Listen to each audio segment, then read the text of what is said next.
One. Hey, everybody. Welcome back to another Tuesday night. Hanging out with Muskrat and Creole. And we got a special guest tonight, Mr. Adam Cook. Yes, sir. Nocturnal Prize Sport Fishing. What's up, buddy? What's going on, guys? Glad to be here. Thank you for having me. We got a little thing we usually do here when we get started and say hello to everybody and make sure that we get everybody included. So Creole can help me out here. We'll run through the list, but it seems like JP3 was first in the house tonight. He's a channel member now. So That's thanks awesome. to JP3, Stonefly 71, Pontoon Jody, also another channel member. We got Mark Anthony, Fishing with the Mid-South. Fishing in Freedom, another channel member in the house. You guys are all in order tonight. Jason Land, my brother Zach Murray, my River Warrior. What's up, brother? We got avid fisherman in the house. Jeff Barker. I haven't seen Jeff Barker in a long time. Downtown Ernie Brown hanging out with us as well. Let's see. I see Mr. Terry Pete Fish in the house, fishing with the squirrel. Brian B. My boy Brian B is in the house. I don't remember if you got Pontoon Jody, but I see her hanging around. I see Mr. Lynn, Catfish Fever and Outdoors, hanging out with us. Let's see. Scroll through 3+1 Outdoors. That's probably Mr. Larry. Yes, sir. Mr. David Larry Smith. I see our old buddy Chad's lurking chat as usual. What's going on, Chad? He's gonna keep us up to. There's the third for the trifecta over at Clearview Outdoors. They all in the house. Mr. Skip Stewart, what's up, buddy? I see Miss Michelle. It's all mine. What's going on? Good to see you in here. She had an excellent jambalaya recipe come out on her video. You need to go check that out. It made me hungry. Chad, you know I was teasing you, you dork. Uh-huh. We got Fat Boy Eric in the house, John Patrick Jr. We got Chris and Telly over at Hooks and Hammocks. CVA, what's going on, buddy? Mr. Bobcat Outdoors. We got D is in the house as well. Keeping Chad straight, I'm sure. Tom over at LG Bass. Trying to keep him straight. Yeah, that's a full-time job. I don't know how she gets anything else done. Oh, I know, right? Let's see. I see Whisker Dreams. I see Catfishing with Koss. Let's see. There's D. I see her again. But just when you think when you get to the bottom, it jumps on you. And you got to start looking all over again. It's bottomless. Let's see. Mr. Dale Hayslip in the house. Absolutely. Let's see. Don R. I see him hanging around in chat. Good to see you, brother. Let's see. Miss Annette Morgan. I see Ian Tipton. What's going on, man? Ian. Let's see. Still going. I believe I'm at the bottom, brother. Annette Morgan, did you get her? I got Miss Annette. Yes, I did. It's hard to keep up with them all. We got Mike's Fishing Home in here. Mike's Fishing Home. Just saw him pop up. So, well, we're going to go ahead and get started. We'll try to say hello to folks as they trickle in, but we don't want to miss the opportunity here to hanging out with Adam. So, Adam, if you don't mind, kind of introduce everybody to yourself to everybody, and where you're from, family and friend, kids, and all that stuff, and just give them a quick rundown of who you are and what you're all about, if you don't mind. Yes, sir. Well, I'm Adam Cook, owner and operator of Nautical Prize Sport Fishing. We run a guide service out here in Virginia. I grew up just outside of Richmond. Sorry, my dogs are barking. I don't know if y'all can hear that or not. Yeah, it's all good. Old Catfish Dave and here to yell at him. I grew up just outside of Richmond, Virginia, pretty much my whole life. I think there's probably only about a year and a half's time span since I've been on this earth that I haven't lived probably 15 minutes from the river. That's, one of them things that I kind of grew up doing with my dad, my brothers, and it's just something that I've always really been passionate about. Not even just catfishing in general, but just being on the water. Thank you. Stop. They get excited. Yeah, well, you got another dog back here. We got a circus going on. Oh, I got you. and they like to talk back and forth to each other. Let them go. But yeah, that's pretty much live, eat, sleep, fishing, just being on the water. It doesn't matter what it is. If it swims, I'm after it. I think I think if you Googled the word grind, Adam Cook's face would pop up. Yeah. Because dude, I've watched you for a long time, and you know, the work that you put into these fish. There's no denying you get on some monster fish, and you know, I've seen so many pictures from clients of yours and whatnot that have had just outstanding trips. But you grind hard. Yeah. You work for it all. And, you know, the number one success to big fish is time on the water. And it'd be hard to beat you on time on the water. Yeah. Well, sometimes that doesn't amount to much, but sometimes it does. So you said you grew up on the water. You said your dad got you into it. So was he into catfishing, and did you start out that way, or did you start out chasing other species? Absolutely not. I mean, we catfished a little bit as a kid, but you know, catfishing was just not his thing. You know, I think he had kind of the mindset that a lot of people that don't know about the sport now as it has become, and kind of have the old school mindset that it's, you know, a trash fish, or, you know what I mean? There's no sport in it. You know, we're sitting on the bank fishing with chicken livers, and, you know, if one bites, it bites, you know. He was a big bass guy. He fished a lot of Bassmaster Classics, and, you know, that was his thing, you know. So I pretty much cut my teeth, you know, pitching jigs, stuff like that, you know, bass fishing. We live. So for those that don't know about, you know, the James River and Richmond and the Virginia area as a whole, it's Tidal River. So it's connected to the Chesapeake Bay, which is then fed by the Atlantic Ocean. So, you know, an hour and a half outside of my door, and I live a lot closer now, you know, we could be out there chasing, you know, a wide array of saltwater species, you know, cobia, red drum, Spanish mackerel, spadefish. You want to go offshore, catch a tuna fish, you know, that's all right here in Virginia. So, you know, we grew up bass fishing, saltwater fishing, and the catfishing thing is just something that's always, it's just always been my thing. I've just always enjoyed it. You know, I remember when I first caught my first little channel cat in the creek, man, it was just, that was the biggest fish I ever caught at that point. You know, bass fishing, hey, you know, you can catch one on a bobber and a worm, but it's a little bit more skill. And when I was younger, you know, I didn't have the patience to sit there and, you know, timing of cadence and casting and retrieving. You know, that wasn't my thing. I like to kick back, and I guess that's the first species that really spoke to me and, you know, really got me into the sport. You know, as I got older, got my own boats, you know, that was my primary species. That's what I enjoyed to do. So did you have to learn it the hard way or on your own? You know, because, you know, back then we didn't have YouTube channels and stuff out there to get you to, you know, to point you in the right direction. So, you know, you had to do it the hard way, right? Yeah, there was MySpace, you know, which MySpace, you know, back then was, you know, that wasn't, you weren't learning anything off that. There just wasn't this kind of hype towards the sport back then. You know, there was no Facebook. Like you said, no YouTube. I won't say that everything that I've learned in today's time that I completely figured out on my own.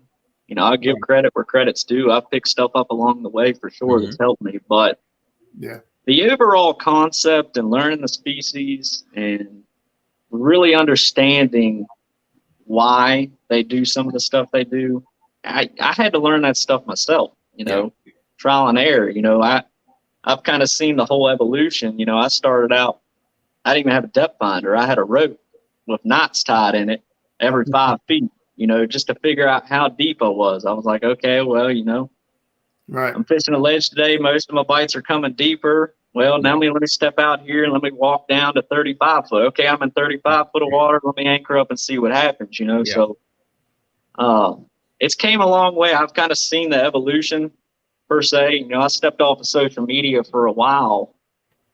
Just got back on about 4 years ago. So Right. from then to now, you know, it's a whole nother world to me, you know. Yeah. And it's nice to see it grow to the point to where people are sharing information and helping people. Yeah. Because I know there's plenty of times that I would have loved to have flipped on YouTube and been like, man, how the heck do I catch shad today when it's 35-degree water temperature? And, you know, so it's good. I like where the sport's going. That's a cool statement there, Stonefly 71. Big catfishing, Yeah, that's before right. Catfishing was cool. Yeah. That's right. Let me see. I thought I seen. I like what you were saying, Adam, about, you know, how when you were growing up fishing and getting started, that, you know, the catfish really wasn't the sport fish in your mind. You know, y'all had other things to go fish for. You know, it was the same thing with me growing up. I grew up with Dad, you know, sac-a-lay fishing, you know, crappie fishing. That was the sport fish. That was the thing to do. Catfishing, that involved either running jugs, running trout lines to go put meat in the freezer. Yeah. Mhm. It wasn't until later on in life that I figured out, well, hey, these big old blues, that's the biggest fish I've got in my waters. And I just got the big fish itch. And then it just took me some years to figure out and get all the paradigms out of my head that, hey, you can catch these things on rod and reel. They'll bite a baited hook. You don't have to snag them to catch them. You know, it took some years. I know, I understand where you're at on that statement about the sport part of it, you know. Oh yeah. For me, it was just always fascinating. Like you said, we're talking before social media, before YouTube, before all that stuff. You know, we had tackle shop talk. You know what I mean? You go into the tackle shop to figure out what was going on, what people were catching, unless you were at these tournaments, you know. Yeah. And I remember just walking in there, and you know, James River is my home waters, and it's not a secret that it's probably one of the top fisheries for blue cats in the whole world, not even just the country. And I remember just walking in there and seeing those big fish pictures on the wall, and just being fascinated by it. Just like, man, I just can't believe that's what's swimming in the river. You know what I mean? Because you know, starting out, I didn't start out catching 50-pound fish. That's not how it worked, you know? Oh yeah, absolutely. But just knowing that they were there was even more like a fuel to the fire that, man, I got to catch one of these myself. Yeah. You know, for us, it was seeing them, you know, seeing the commercial guys catching these massive fish in these nets and then putting them back. Yeah. But, you know, I was taught young that, well, you can't really catch those on rod and reel. That's the only way you can catch them is in a net. Well, years later in trial and error and YouTube and everything else, we find out otherwise, that, you know, yes, you can catch them on rod and reel, and it's one heck of a time. Oh yeah. So go fast forward a little bit, and you've decided to go into guide service and try to make a living with you know, doing what you love, which for most of us, that's like the dream. You know, you get to go fishing, you get to, you know, it can be a nightmare sometimes. I was going to say, we all know that it's not all sunshines and rainbows out there, but you know, now that you're doing it as a job, how do you feel, or do you feel that it affects the way or your desire to fish for fun? Oh, it doesn't. You know, I have days, and it's just like, doesn't matter what you're doing, whether you're laying concrete or you're welding or you're driving trucks for a living. You know, you're going to have days that, man, just suck, that just aren't good. You know, for whatever reason, whether it's you know, the fish aren't biting or the conditions suck. But at the end of the day, I truly can say, even after, you know, we've been full time for about 2.5 years now, part time before that I love what I do. I love every second of it. It never gets old, and every day, I'm not gonna say every single day, but I still learn to this day, you know, and that's what still makes it exciting. That I'm like, man, you know, they put a quick one on me today, but I figured out, you know, what's going on. And I think just the mental part of it, is more exciting for me now. You know, just putting the pieces of the puzzle together. I got you. And when you put them together, actually everything just falls into place. And you're like, well, that worked out exactly how I thought it was going to work out. Yeah. You know, it's not from a cocky standpoint. It's just that it's like a you giant put in the game. time. Oh, what are you going to say? I was gonna say it's a big game of chess. Yeah. And when you're able to predict that move and it worked, you know, it just helps build your confidence and you know, it's very self-gratifying. Absolutely.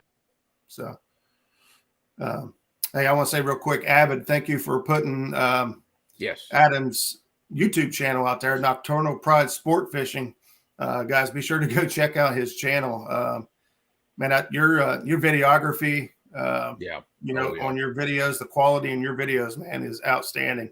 I really appreciate that. I find, you know, because obviously, you know, we make videos and do stuff too, and I find myself watching videos. I'm like, man, that was an awesome shot or a good angle, or man, look at that cut. And I know. Yeah, and there's so much that goes into that to get it just right. You know, I mean, man, it's a lot of so much thought has to go into that to get those good shots, get the good video stuff. It's incredible. It really is. Yeah, and I mean, a part of it, I'll, you know, kind of backtrack a little bit, you know, as far as predicting how things are going to turn out. You know, you almost mentally, and I'm not no YouTube expert, you know, not saying all that, but it's how I put together my videos. You know, I try to put them together before it even happens. I got you. You know, so I know, okay, well, when this happens, I'm going to try and get this shot, you know, and it might or may or not happen, you know, and I have some videos that I might have shot something really epic, but if I wasn't really happy with the camera quality or the angles, it'll never get seen, you know. I got you.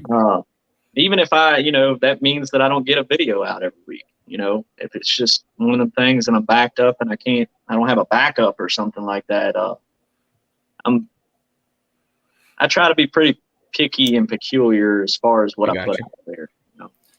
Well, it definitely shows, you know, that, like I said, the quality of the videos, you know, you could tell you're watching a good video when you feel like you're telling a story. You know what I mean? It has a good flow to it. And I could tell that, you know what you're doing. Like you said, you planned out all these, you know, shots and series before you even really did anything. And the drone footage is awesome. I don't care. The drone helps. I know some people aren't big on it. Some people thinks it doesn't enhance and it's useless. I completely disagree. In some ways, you know, drone footage can be useless because it can be a really powerful tool, but it can also be like, well, that really didn't need to be there. But when you can incorporate that part of your video to gain another perspective on what's going on, that's what I try to bring the drone in for, you know, to gain perspective from a bird's eye view, or just another perspective that you wouldn't. A lot of times people will click off of your video and lose interest without even realizing that they're losing interest, you know. So if you can keep them engaged with just a quick different shot real quick, you know what I mean? I found that goes a long way as far as like click through and impressions. That's something I had to learn the hard way, you know.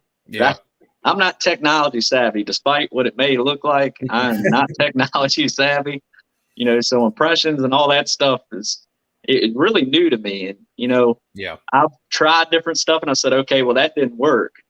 And this is why it didn't work. This is when the attention span started dropping off, and say, okay, well, I should have done a different shot there to just catch your eye real quick and keep you back in. I totally agree with the drone footage. I think is worth it. And it looks like, you know, you know your stuff. You know, when you watch the analytics afterwards, you can see where the viewers, you know, start to drop off and whatnot. And then you go back and look at that time, you know, on your video. It's like, well, what was going on, or what happened here? I'm like, okay, well, that did get kind of boring, or I shouldn't have talked too much there, or you know. It's definitely a job well done. I can tell you that. So I really appreciate that. So we'll talk a little bit about fishing the James River, because myself, I've had a trip to the James River and it didn't go my way. I know it's rare, but I'm coming back for redemption. But that's a Tidal River, which threw us off big time the first time we came out, and it was a little to get used to. Oh yeah. Do you find that the incoming or outgoing tide is a better bite, or Not necessarily. So, not trying to get off the topic, but for instance, like in free flowing rivers like the Tennessee or the Mississippi, stuff like that, where fish movement sometimes can, vary between if the river's rising or it's falling. For instance, those fish move up shallow. They might move up on the flats when the water's rising. When it falls, a lot of times those fish will get off that stuff. They'll get out of it, because they're not smart fish, but they're not dumb. They know how to survive, and how they know that the water's starting to fall, I don't know, but they know. Yeah. And out here in this sense, the river rises and falls every 6 hours. Yeah. Now, there might be some kind of, whether it's a drought or like storm off the coast that might affect higher than normal tide levels or lower than normal tide levels. But for the most part, these fish, they know that they're not going to get trapped for the most part, and the incoming, outgoing tide really on certain pieces of structure might be a big deal.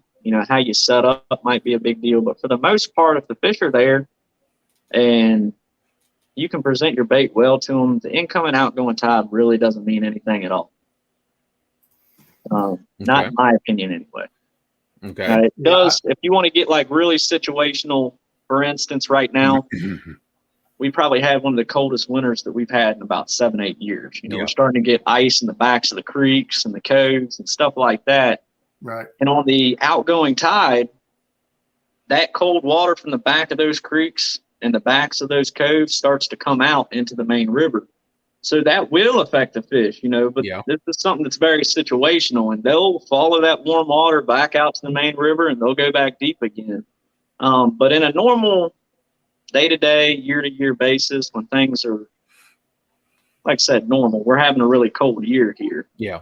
The rising and falling tide, it doesn't have much effects on them. I got you. Yeah, that's one of the things that we questioned when we were there. The water changed 6 feet every day. My audio is a little bit bad. Can you hear me well? Yeah, we hear you just fine. Yeah, you're clear as a bell on our end. We do have a question here from Luther. Asks, what do you think about flood conditions? My luck this year was totally different from last year's high water conditions. And I think a lot of us experienced that. Yeah. Flooded conditions can be challenging. Obviously, the fish, like I said, they're not very smart, but they're not dumb. And, they're going to play into their cards. Flooded conditions is, if you can use it to your advantage, you can be really productive fishing flooded conditions. Like I said, this is something that's very situational, and it really depends on what side of the river you're on. Like for instance, upriver, where there isn't as much tidal influence. Right. A swollen river up there can mean that no current. So when there's no current, we know one thing.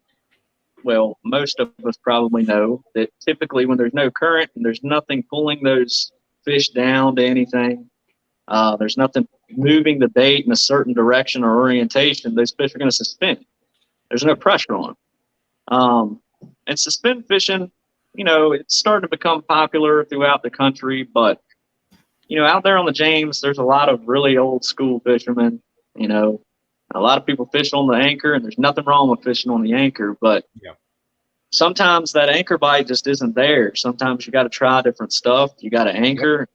Sometimes you got to drift. Sometimes you got to drag. Sometimes you got to suspend. So those are all condition-wise something that's just very situational as far as what tactic and how I'm going to target those fish. Because the truth is, and I used to not think this way, but after time on the water, I've come to realize that truthfully, there isn't one place on the river that these fish aren't feeding at some point. And I don't care what's going on. I agree with that wholeheartedly. Mm-hmm. Now, what may be missing is your presentation. It could be misunderstanding of what you're fishing. You know, a lot of people, you know, they come out to our river, and I know from experience because I've fished around the country. Mm-hmm. It can be very overwhelming when you come out to our river and you see the level of just activity that you're going to see in the water column. You're like, holy crap, look at all these fish. But that's where coming in to understand your electronics is a big deal, because you really understand that, and it takes time. It really does. I mean, electronics is something that's a whole other topic. Yeah. But, Definitely. you know, if you're good at reading that stuff and interpreting what that depth finder is telling you, you can understand, okay, well, there's a lot of fish here. There's not a lot of big fish here, you know, or all these fish that I'm trying to target are in 25 foot of water, and the water depth right here is 35 foot of water, which means anchoring down there and throwing my baits right there on the bottom isn't going to do anything because there's no fish there, you know? So it's something that it's a really dynamic topic when you're talking about flooded conditions, and you just kind of got to play the cards on that time and what's going on. Yeah. Yeah, I know for us, and you know, and this is I'm going to call us a directional river. We don't have the tide issues going on, but for us, a high river means a fast river. Yeah, so exactly. Really, on the Mississippi. Yeah, exactly. So really, then y'all lose y'all's wing dams. Yeah. So current speed really controls more of where we look for fish than the height of the river itself. Yeah. You know, if it's high, that means it's fast. There's no such thing as a high, slow river for us. Yeah. The higher it is, the faster it is. The current's going to pin them down in certain locations, and that's just kind of how we judge things. You know. Yeah. That's how it is for us here on the Ohio. You know, we don't have the type of current and stuff that you guys get. Yeah. So when we get high water, we do get that extra current, and we get things moving. And to me, I think it's easier to find fish in high water because it makes them predictable. You know, pushes them out to the edges, the back sides of wing. You know, well, you guys got wing dikes, but you know, points and back eddies and all that stuff. In my opinion, I think it makes it easier for us to find fish. And I always live by the rule of thumb when it comes to flooded conditions, and higher current is more current means more fish looking for cover. Yeah. You know, so if you can find those choke points, like on your instance, wing dikes, on your instance, the backside of points and, you know, pressure relief bins and stuff like that, where it's going to funnel those fish into that stuff. That's a big part of it. Yeah. Yeah. One of my favorite things to fish in a fast river is those big bank cut-ins with those big current seams that run down. I love them. They catch me a lot of fish. Yeah. So Adam, you've got to do a lot of different styles of fishing. You know, you may do it different. You may do 3 different styles of fishing in one day, depending on what's going on. Oh, absolutely. But if you could choose, which method to fish for the day, what is your favorite method? Man. Oh, I don't know. Whichever one's catching fish, right? Yeah. The one that is catching fish. That's absolutely correct. Man, to be honest with you, that's just not even how my mind works, man. You know, it might have been, you know, when I was younger, but it's really come to me, especially since I do this for a living now, and you live and die by your reputation. Yeah. You say you're only good as your word. Well, you're only as good as the last fish you put on the deck. Yeah. And I've just geared it into my mind that I don't care what I got to do. I don't care how stupid it looks to everybody else. I don't care if the water is 28 degrees and you say, well, you can't drag baits in 28-degree water. Well, partially, let's say, let's back up. 28-degree water, it's going to be frozen. But let's say if it's 33-degree water, you know, you can't drag baits in that. There's no way it'll work. Well, if I see the fish staged in a certain way and it's a nice bluebird day, I'm going to drag baits to them. I'm not even going to second guess it, because I know if I can drag it past them, they're going to react to it and they're going to bite it. You know, right. If I say, okay, well, you know, it's a nice overcast day and, you know, it's been cold, I know those fish aren't going to be on the flats. I know they're not going to be there. The bait's not going to be there. It's going to be deep. And I'm going to go find me a nice piece of structure. I'm going to go mark individual fish. You know what I mean? Right. But for me, it's just completely situational. I really don't have a preference. It's just each different style has its pluses and negatives. And when the time permits, you know, I'm going to do whatever I got to do. And it don't always work out.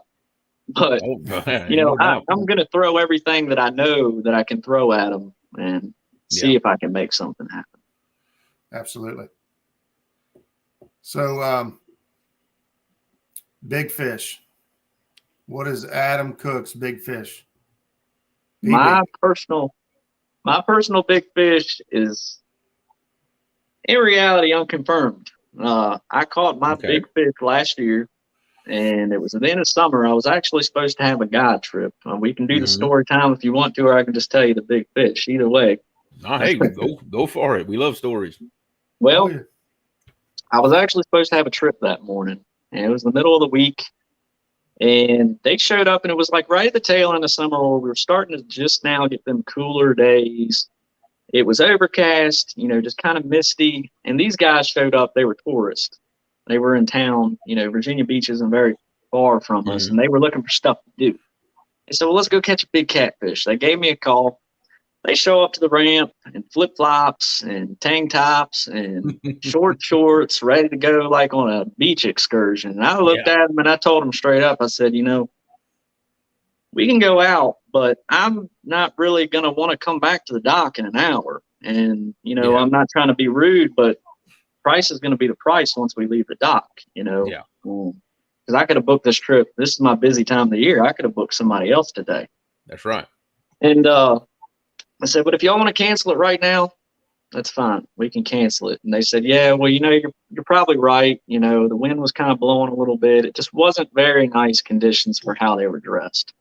And they said, we'll call you back wherever in town. I said, okay, that's fine. Well, I already got bait. I'm already fueled up. And at that time I was in the big boat. So I wasn't docking right there. I was docking at the marina up the river. So I said, well, I'll fish my way back to the marina. And the ironic thing is, if I had took these people out, I probably never fished any of that stuff. I'd have went the other way. Okay. And I went out there that morning, and I come over. There was a bunch of big depressions in the river, and I seen a couple of fish and some bait sitting over there in the depressions and outside of them. And I come over this one last depression where it kind of dropped back down into the channel, and I just seen a wolf pack. I call a wolf pack, you know, several large fish congregated together. And it's small enough to where you can say, okay, well, this isn't gar or carp. These are catfish. But they were, you know, big enough to where I was like, these are very large fish. So I set up. I got on anchor and I said, you know, I'm just going to sit on them. I'm not really trying to do anything extra today. I'm just going to fish my way back to the dock. We're going to see what happens. And I set up, and within an hour and a half, I think I caught 5 fish over 60 pounds. Oh, actually, excuse me, 3 fish over 60 pounds, 2 fish over 50 in that, including the big one. I think altogether it was like 7 or 8 fish that was over 50 pounds. It was just an incredible freaking bite for an hour and a half. And that big fish was the last one that hit. And I put him on the scale, and the scale bounced from 96 to 103. I couldn't get an accurate reading on him. I'm at this point completely exhausted. I'm slimy. It's raining, so I'm wet. I'm trying to hold this little tiny scale up, and the fish is flopping back and forth. And I took a picture with him, you know, and it's on my Facebook page. And I don't think you see sometimes people will post big fish pictures and people are like, oh, that fish ain't blah, blah, blah. I don't think I had one person that was like, that fish is 100 pounds. He was knocking 100 pounds. Yeah. All day. You didn't have to put him on a scale to know that. I mean, it was an incredible fish. Yeah, I got you. Wow. Oof. Yeah, that's man. Yeah. Speechless. That story was worth it. I like it. That story was worth it. Wow. Yeah, that was really special, you know. And like I said, if I had took them people out, I would have never fished that. It would have never happened. You know, I would have went completely the other direction, and hey, you know, It At turned that out point, all I right. think my big fish.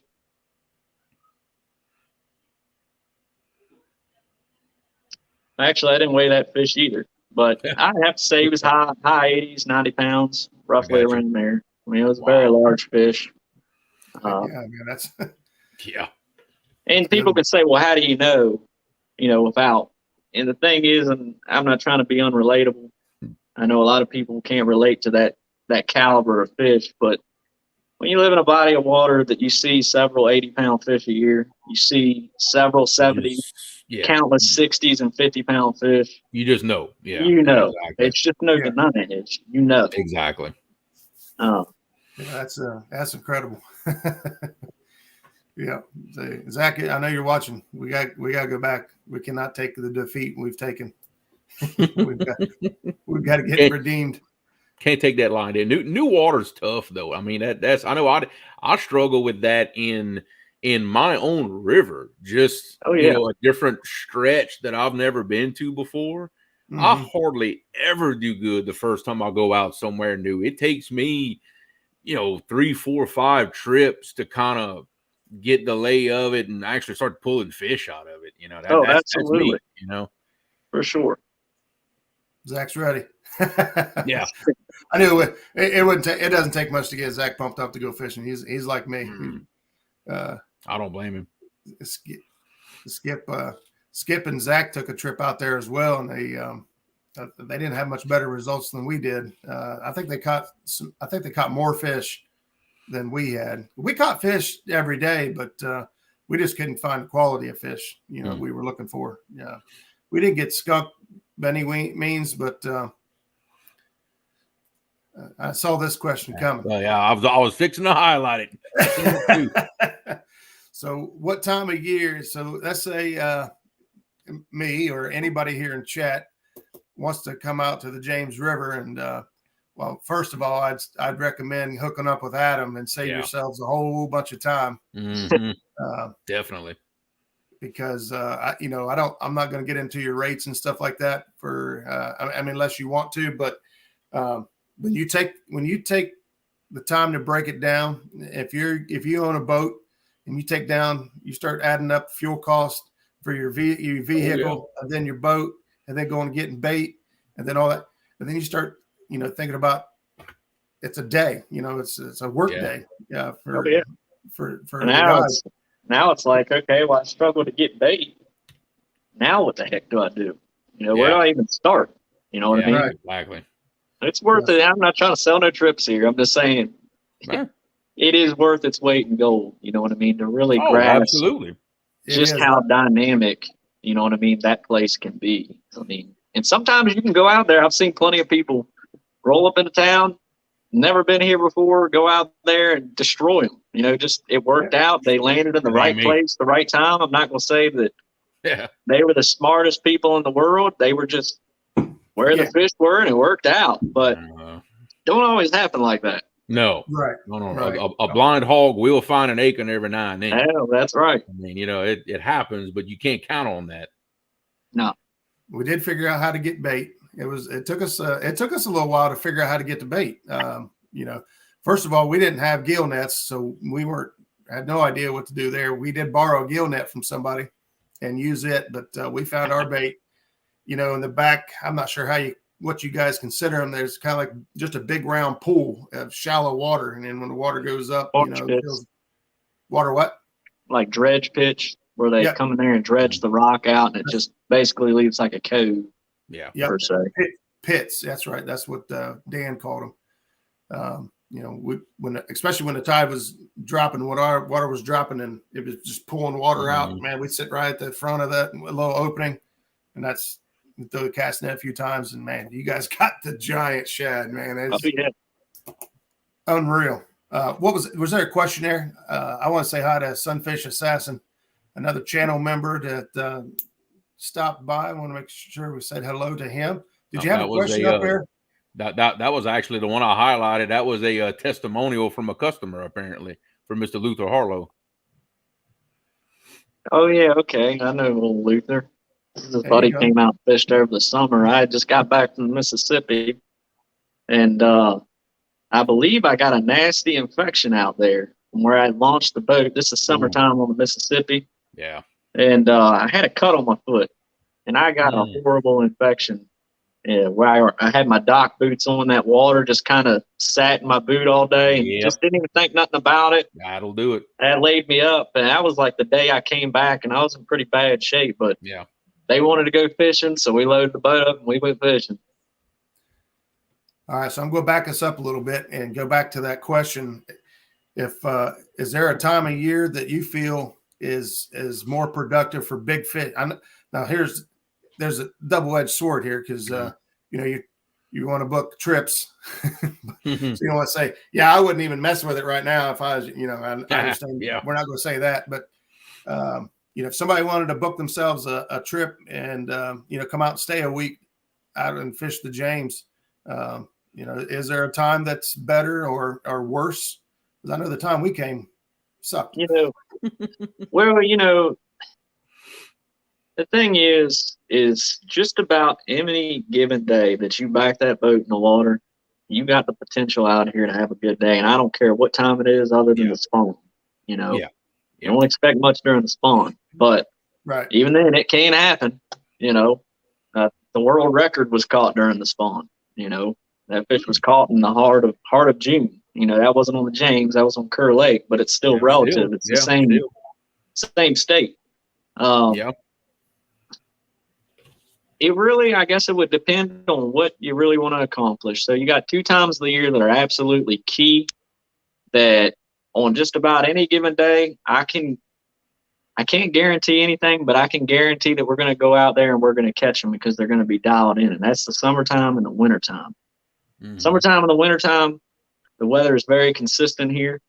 It's usually either very hot or it's very cold. There's usually not in between, Yeah. And when we have that consistency, these fish love that. I mean, that is essentially, what drives them? Where's the water temperature at? What's it doing? That's going to tell them fish what to do next. So when we have really stable conditions, water temperature stable, those fish are going to be dialed in. And I'm not going to toot my own horn, but I'm going to do whatever I can. I don't care how long it takes. I'm going to find that little niche of where those fish are at and where they're staged at. And they're not going to leave. They're going to be there. They might move a little bit deeper one day. They might move a little bit shallow, but they're going to be in that area. Gotcha. So wintertime and the summertime are probably the two. I'll say summertime. Summertime, you're not going to catch your biggest fish ever, because they're going to be a lot leaner. Their metabolism is going to be going a lot faster. A lot of them are spawned out, haven't ate in the last month. So you're not going to catch as big a fish, but you're going to catch plenty of big fish. In the wintertime, you're going to catch a lot of fat fish. A lot of those fish are just about as heavy as they're going to be for the entire year, given some exception. But that's usually when you're going to catch your heaviest fish of the year. And then spring and fall can be really productive too. But you also have a lot of back and forth. You got to start taking into account how much rain we're going to get. How quickly the temperature is going to fluctuate back and forth. And that, the thing is, they're always biting somewhere, but you can't be everywhere at the same time. So spring and fall can be really productive, but it can also be really frustrating because it's hard to put a week-to-week pattern together. I got you. Summertime, wintertime, I know what I'm going to do every single day before I leave in the dock. You know what I mean? I just know what I'm going to do. There's just that much less to think about because the conditions are, I got you. Thomas Littlepage has a question for you here. It says, how much do you vary your bait size throughout the year? Well, it depends on where exactly I'm at in the country. In my home waters, it really depends on if they're gorging. I'm not a big fan personally of ever throwing super-sized pieces of bait. I will tie on some double rigs, double hook rigs, occasionally. But I'm not a huge fan of really big bait. All my big fish that I've ever caught, and I can't tell you how many fish over 50 pounds I've caught on pieces of bait that big. I mean, that 109 that we recently caught back in the fall this year, I mean, it was caught on a little sliver of gizzard shad. I think how big the bait isn't as important as where you put the bait. Yeah. You know what I mean? How you present the bait. It really doesn't matter how big it is. That fish, he ain't thinking about all that. That fish don't care that the gizzard shad's this big or that skipjack's this big. Yeah, you might have more scent going in the water, but if you put that bait where it needs to be, the size of that bait don't mean anything. So I'm a big fan of smaller pieces of bait, especially when we're talking about like bumping the Mississippi and dragging baits, and we're talking about like a reaction bite. You know, I don't want those fish to. I don't want them to think about it. I want them to come up and I want them to just grab it. And that's the thing about bumping and dragging baits, which is honestly, okay, if I had to say I had a favorite technique, it's probably one of the two. That's because you can really key on that reaction, you know, because nothing beats reaction. You know, you're on anchor and that bait's sitting there, it's doing its thing. That fish can kind of sit there. He can analyze it a little bit. I'm not saying he can see very well. You know, it's 30 foot down, and most of these waters around the country, it's pretty murky other than the Tennessee and some places on the Ohio. But yeah, it's time to analyze that and think about it. Okay, well, blah, blah, blah, this is X, Y, Z. When you're bumping a bait down through there, you're dragging a bait by his head, he doesn't think about that. He sees that thing whizzing by and he smells it and he strikes it. You know, and it's going to be much easier to get that big bite to hook up with a bait this big versus a gizzard shad this big. You know, or a skipjack XYZ. That's just my opinion. Well, and you've got a good point, because I follow Kayak Catfish quite a bit, and you know, recently he's done a lot of stuff with live scope, and a very interesting observation that he's done in a lot of his videos is how much those fish just sit there and stare at that bait. They just sit there and stare at it. Just sit there the whole time, and it's a fascinating thing to see. He said even when he like suspending, if he moves it up and down in front of them, they'll go away. He said they'll sit there and stare at it for 20 minutes. Oh yeah, so it's just like I have people argue with me. Well, not argue, but challenge the fact that okay, I'm riding, and I rely heavily on my electronics. That's just how I fit. You know, it might not have been that way 10 years ago, but nowadays my depth finder is. I use that more than anything else I use on my boat, more than I use my rods. And I trust it and have all the confidence in the world of what it's telling me. And that plays a big part in it. But, you know, to ride through an area, whether it's standing timber or a root ball or just any kind of piece of structure, or just finding and marking fish out there on the flat and know he's there. And I know that I got that bait pretty daggone close to him. And he might not hit it for an hour. And people are like, well, how do you know that's that same fish? Well, some things we can ride back over sometimes and the fish is still sitting there. You know what I mean? And I have, it's hard for me to believe that they don't analyze and they don't kind of get curious and take a look at that kind of stuff. And I'm not saying think about it, but I believe there is a process to how they approach and how they hunt, you know? Right. Yeah, because if they eat something that's not good for their body or could potentially harm them, you know what I mean? You're right. They don't have the ability to process thoughts, but their instincts do tell them what they should and should not ingest. Oh, yeah. And especially when we're talking on the trophy aspect. You know, smaller fish, that's a little different. But when we're talking about big trophy-sized fish that have been around a long time, seen a thing or two, they're not smart, but they ain't dumb. Like I've said before, you know. They didn't get that big for nothing. No. Yeah, and you know, we did a challenge tournament a while back that, you know, I was basically making bumping runs, and every time I would pass over this hump and drop off that ledge, boom, fish. Every time I drop, boom, fish. After a while, I said, "Oh, we got to anchor on these fish. I got to get more bait in the water." Well, once I anchored and I threw my baits in the exact same spot, my bites were 20 to 30 minutes apart. Yeah. And I was in the same position, but now that they're sitting there, I guess they got a little time to look at them instead of that, you know, piece of slicker coming at them at 4 miles an hour. Oh, you got to make a quick decision. That reaction bite, in my opinion, you can't beat it. And, you know, I think I'm not saying I've won every single tournament that I've ever fished on the James River, because that'd be a lie. You know, you're going to have people that are going to show up and they're just going to be where they need to be. And sometimes they're going to catch a bigger fish than you. That don't mean that they're better. That don't mean that they're worse than you. That's just how it goes, you know. But I can't tell you how many times, even on trips with people, that I'm talking to other people out there, other captains, and they're saying, man, we just ain't doing nothing today. And we're steadily cranking in fish, and we might be dragging baits. You know what I mean? Or I might be upriver, you know, springtime bumping baits, you know, just going back, and people are looking at you like, oh, this guy, what the heck is he doing? He don't know what the heck he's doing. That's never going to work. Well, that's fine, because it doesn't matter what y'all are thinking. You know, I'm just worried about what that fish is thinking. And a reaction bite, it's always going to trump that anchor bite, in my opinion. I mean, there's sometimes you got to anchor, but I'm not an anchor fan. That's just not my thing. Yeah, I got you. I know somebody had asked in chat a little bit back about if you and I'm sure it's dependent on a few things, but hook size. Yep.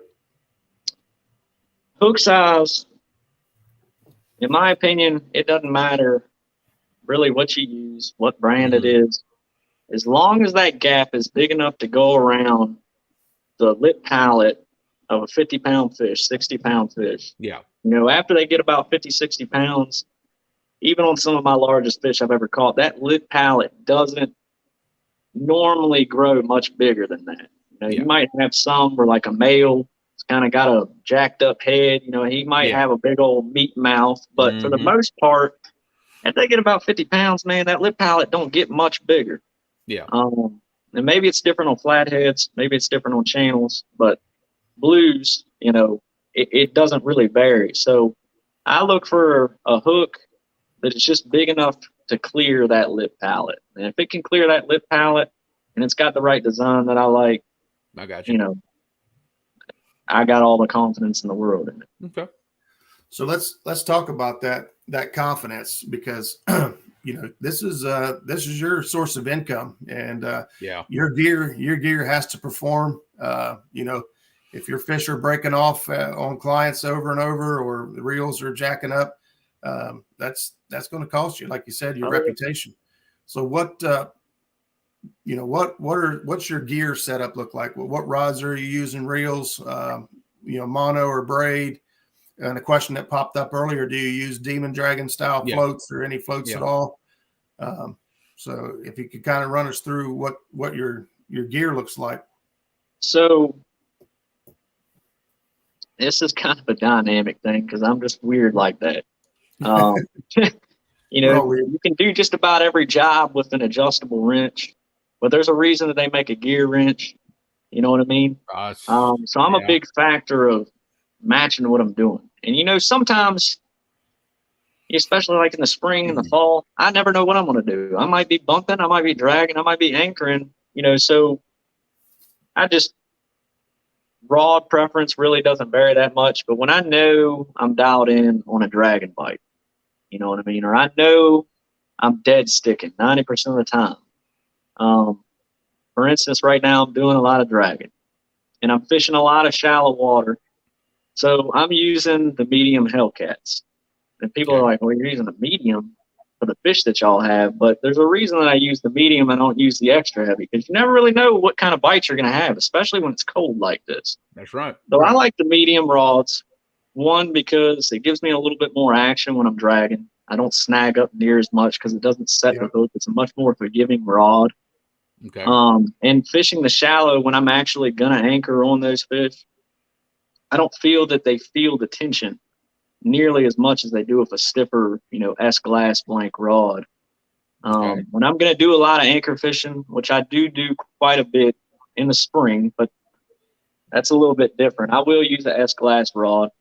But on my day-to-day basis, most of the time, if I'm going to be dragging or fishing shallow water like I like, I'm going to be using a medium rod. I use Shimano Takotas. The reason that I like the Takotas is it's a 6:3:1 ratio, and you really can't beat that. It's the perfect combination between power and speed. It's got enough power where I can turn those fish, and I can get those fish out of that structure if I need to. but it's fast enough to where when I got a fish running across the flat or coming back to me, I can catch back up to him. I can turn him. I rarely ever use braid. Braid is something that I only do when I'm bumping. So most of the time I'm a mono guy. I fish with 30-pound slime line. I never had any problems with it. I love it to death, and that's not just because they help me out. I was using it long before we even had a relationship. I had to. Okay, I was trying to read that comment. Stan was talking about the medium action rod. He caught 222-pound sturgeon on an Uncle Lou's medium action rod with a Shimano Dakota reel. Dakota on it. Yep. In fact, when you said Shimano Dakota, I saw Dan from Green Machine would pop in chat. I said, "Look, hey, you called him." Well, he loves those reels. I have not used those reels, and I'd like to give them a shot. Make a good bumping reel, I believe. Looking at them. Yeah, it's very, and they just went to that style over the last couple of years. Gotcha. But at one point, I had that on one of my spare bumping rods, and it did just fine. I mean, the amount of braid that I could put on that thing was unreal. Yeah. There's a lot of line capacity on that thing. I'm a big fan of those reels. They're smooth. I know they're kind of a pain to work on, but in my opinion, it don't get much better than a Dakota. I'm glad to pick one up and give it a shot. I like the pin squalls and pin fathoms. They're great reels. They hold up pretty good. A budget reel, I use a Lew's Laser Cast XL60 for $50. Those things are pretty tough. They're smooth. Yeah, they're smooth reels for sure.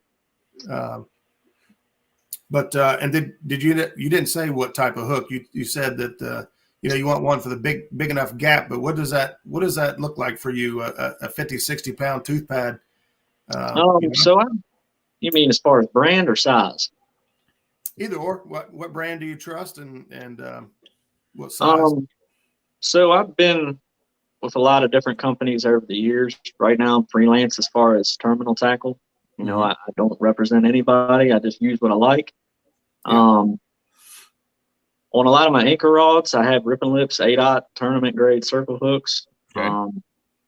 In my opinion, it is a smaller framed hook, but it is just because it's smaller doesn't mean that it isn't strong, and it has just enough gap to get the job done. I mean, I've had really bad hookups before where I've grabbed fish in the lip pallet and that fish still does that hook still does a great job of getting the job done, despite where that hook lands.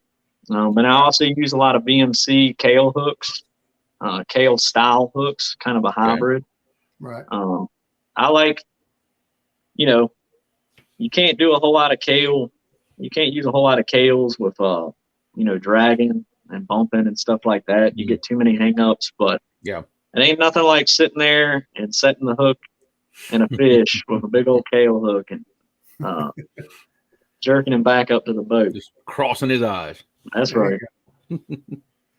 Yeah. Yeah. And that's one of the things we talk about a lot is trust. There's great name brands all across the board. There's great products everywhere. But when you find something that you trust and no matter what you're doing, I think trust is just as important or more important than what you're actually doing. Yeah, absolutely. So if you don't have confidence in your gear and what you're doing, you're not going to be effective. We got some, man, we covered a lot of the questions I had. We just kind of rolling right through. We just popped off all through these questions. I'm going to ask a question, Adam. Now, this one is going to be very self-serving for me, and you'll see why in about 10 seconds here. But if you wanted to give someone advice that was considering doing guide trips, but on the side, not for a living, but on the side, what would be maybe some entry-level stuff, some tips for them? Well, you better have patience, for one. Yeah. As far as doing it on the side, and this is coming and this isn't, I don't know who may or may not be watching this. This isn't a shot at anybody. I don't want it to be taken that way. You know, run back and, oh, so-and-so must have been talking about you, blah, blah, blah. It's not what this is about. Yeah. I would first talk to other people that are in your area doing what you're trying to do. And if there is none and it's an untapped market, then have at it. You know what I mean? See, that's me. There's nobody. Okay. Well, then there's no reason why, you know, that shouldn't work out well for you. It's really just going to come down to, at that point, your level of marketing and advertisement. You know what I mean? If you can put yourself out there and really put it in people's face, they're going to eat it up. You know what I mean? And the trips will come. But if there isn't, and you know, this may be an open-ended question for anybody else that may be watching, you know, if you plan on trying to get into guiding and there are other people that are in your area that are doing it, whether really more specifically if they're full-time or not, you know, my opinion, if you're not full-time and there's other people out there that are doing it full-time, you need to tread lightly because that's that person's livelihood. Yeah. You know, and it's not that you own the river or I own the river or anything like that. It's just a respect thing. You have a full-time job. You already have an income coming in. You have, you know what I mean, a backup. Somebody who's out there making their living on the water and you have something else going on trying to come in there and take trips. Some people aren't going to like that too much. Yeah. You know? And again, that's not a shot at anybody. Right. I'm just saying, you know, that I got you. It can be a shot at that person. You know, they're going to take it personally because they're going to say, well, this guy has a job and he's coming in here trying to take money out of my mouth. You know what I mean? Bread off. Trying to take my little bit. Yeah. Yeah. You know, so, but in your instance where, you know, it's an untapped market, it's just going to come down to your marketing. And YouTube is huge for that. If you can put your stuff out there on YouTube, and that's why I'm also very critical about what I put out. Because I know a lot of people that book with me, they say, look, man, we gave you a call because we watched your YouTube channel and we saw you slaughter them that day and we've been tuned in ever since, you know. Right. So you never know who may be watching, you know, and YouTube, man, YouTube has done wonders for me in my business. It's really just a marketing thing. Yeah, that's I could tell you, I don't need much to turn my arm to get down there, but every video I watch is like, oh my God, I want to get in on some of this. Exactly. So, well, how did you overall? What would you say the process is for becoming, you know, getting your captain's license and all that stuff on a level of difficulty? Is that something that's kind of cumbersome, or is it something that you know, somebody with some common sense can navigate easily? Well, somebody with common sense could, yes, very so. And then I think it also comes down to your basic level of knowledge on the water. You know, a lot of the stuff, a lot of people struggle with like navigation. You know, I hear a lot of people struggle with that as far as part of the test. And for me, that wasn't really that difficult because just my upbringing and the way my dad kind of brought me up on the water. You know, he's been a mariner himself. So it was just one of those things that I learned the rules of the road, and I learned a lot of these little niches and things that I needed to know ahead of time before that process even came. But what I would suggest, and I didn't do it this way, but what I would suggest is don't go on there. If you're a person like me, I have ADHD, and think that you're going to go online and do these, you know, tests until you can get to the proctored exam and all that stuff. Cause it's going to be hard, you know. I would highly suggest going to captain school somewhere. I mean, they have them just about all over the country, paying the extra money to go to school. And they're going to tell you exactly what you need to know and what you don't need to know to pass this test. And they're going to answer a whole lot of other questions outside of just passing the test, like, you know, insurance stuff, you know, XYZ, you know, stuff that is just worth its weight in gold. That's going to save you a whole lot of research and time that you can't get that stuff just learning it yourself, you know. There's a whole lot of stuff on that test that you're going to see that you're never going to need to know. It's probably not even going to be on the test, you know. So going to there, it's going to save you a lot of time. Yeah, I can definitely vouch for that. You know, anytime you can sit with an instructor for anything, it's a different experience. And I'm a little biased because I'm an OSHA instructor, and of course I'm going to say that, but it does. You're right. It helps a lot when the guy's there leading you through it. Hey, here's what you need. This is what you need to do. You know, it's a big difference for sure. Yeah. Talking to Chris Souders, you know, he kind of gave me a little bit of inside, you know, knowledge of what the process looked like for him. I don't want to do it. I don't think. I've got a lot of folks that wanted me to take them out and just kind of show them around and go out and go fishing. And I love to do that. I mean, I absolutely love to take. To me, it's just as rewarding to put somebody on a good fish as it is to catch one myself. And, absolutely. I'm sure that's the drive that gets you into this career path, is because you thoroughly enjoy watching the smile on that person's face, or, you know, those, you know, moments of a lifetime when they catch their, you know, the biggest fish, and the gratification we get from that is what drives us to continue to do it. I lost track of what I was getting ready to say, but I cut you off. You know, honestly, I didn't start this thinking that I would ever be full time.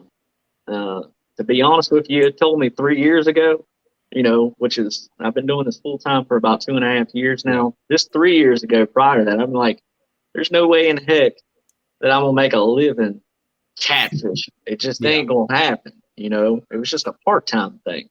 Right. But to be honest with you, since we made that jump, I haven't even had to consider thinking about picking up a welding rod anymore. Really? Which is what I am by trade. I'm a welder by trade. I got you. So it's been very rewarding. We've been blessed, but it's also been a long, trying journey as well. Yeah. It's been very frustrating at times. Yeah. Yeah, and anything successful never comes easy. I mean, that's no, not at all. It is. Right. A lot of sacrifice, a lot of time that I would love to be inside watching YouTube, you know, scrolling through Facebook. Then I'm out there freezing my tail off, and I might not even have anybody on the boat, but it's just for the sake that, hey, look, I got to get a grasp of what's going on. You know, I had a bad day the other day. And I just can't leave it at that. You know what I mean? That, okay, well, they just weren't biting that day. No, I just didn't figure it out. And I need to go out there and I need to figure out what's going on, you know? Exactly. Right. Stan wanted to know if you're going to make it to the Catfish Conference this year. I'm booked, man. I'm booked. I missed it last year. I had, what happened last year? It was canceled last year, wasn't it? Yeah, last year it was. Yeah, last year.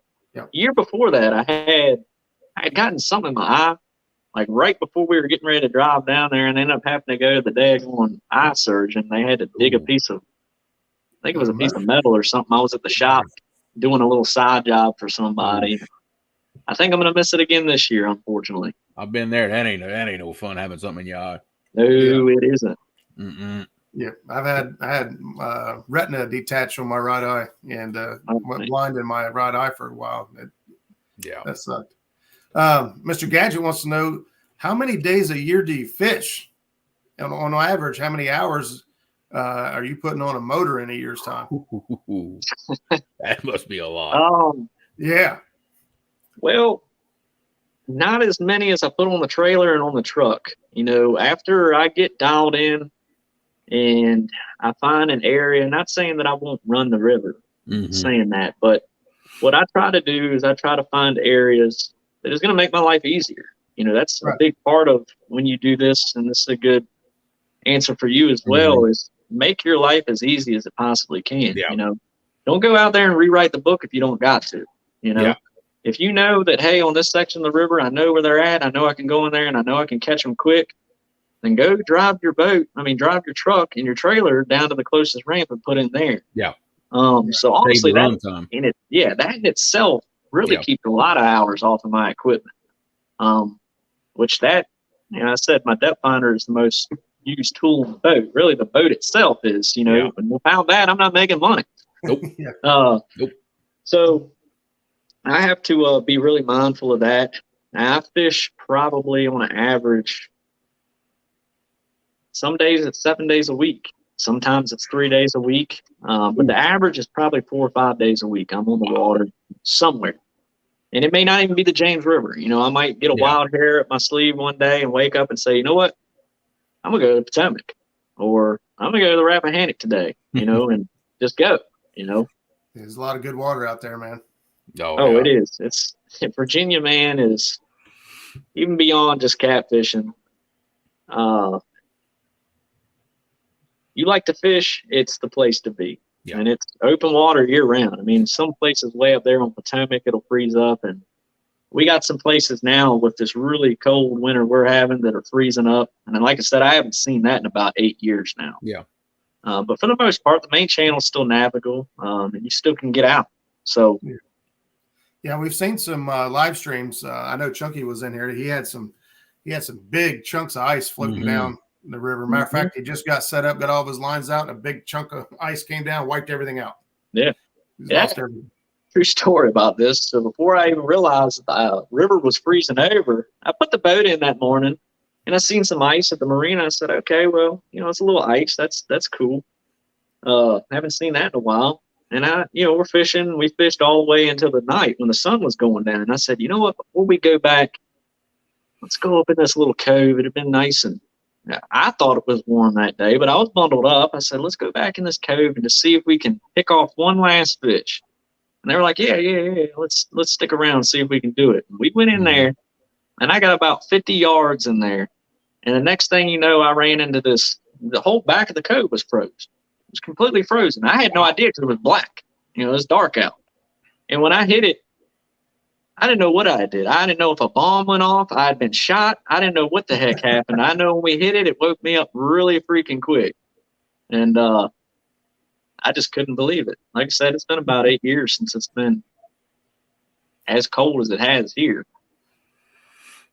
Yeah, unfortunately here we're used to it. Every marina, every creek, just about everywhere I want to go get bait at's frozen up. I don't know how you do it, man. I got some buddies from up there in Ohio, and I'm just like, man. I've been up there before, and I'm just like, this is depressing. Like, I'm serious. I'm a happy person, but it is depressing. I don't know how y'all do it. No way. I put my boat in the ice one time, and it was like that thin. Yeah, like barely. No. We tried to put the boat in last week. The ice was about 1.5 inches thick. Ooh. We had duck hunters out there and chest waders, and they were out there to their armpits trying to bust the ice enough so we can get our boat in without damaging the transducer and the tail lights, busting them out on the trailer. But the problem was we thought it would get thinner, once you got farther away from the bank, but it didn't. It's still pretty daggone thick. And I think Chad will vouch for this. You go in reverse on the back of it, and you start busting the plastic off the back of your motor, and it just ain't good. So we got the boat down in the water just enough we just cranked it back up, and we trailered down and found a ramp that was put in right on the river, and so it didn't have a chance to freeze. But yeah, it's tough. It's tough around here right now, trying to find open water and get bait. All of our lakes are frozen completely over. Can't get in a lake to find bait. It's tough. So now I got a question for you. So on the Ohio River, this time of the year when stuff freezes up, on the Ohio and the Mississippi, those ramps are relatively the same. They're long and they're steep. Mm-hmm. Does it ever get to a point to where you're like, I'm not backing down there? Well, I'll tell you this. Zach is in chat here, and Zach lives about 10 minutes away from the boat ramp that we use a lot. And it is not uncommon for Zach to be out there with a shovel and salt and cleaning our boat ramp so that we can go fishing the next day. We get out there and well, I would say I mean, I've helped clean the ramps too, but Zach has put a ton of work in because we want to fish that bad.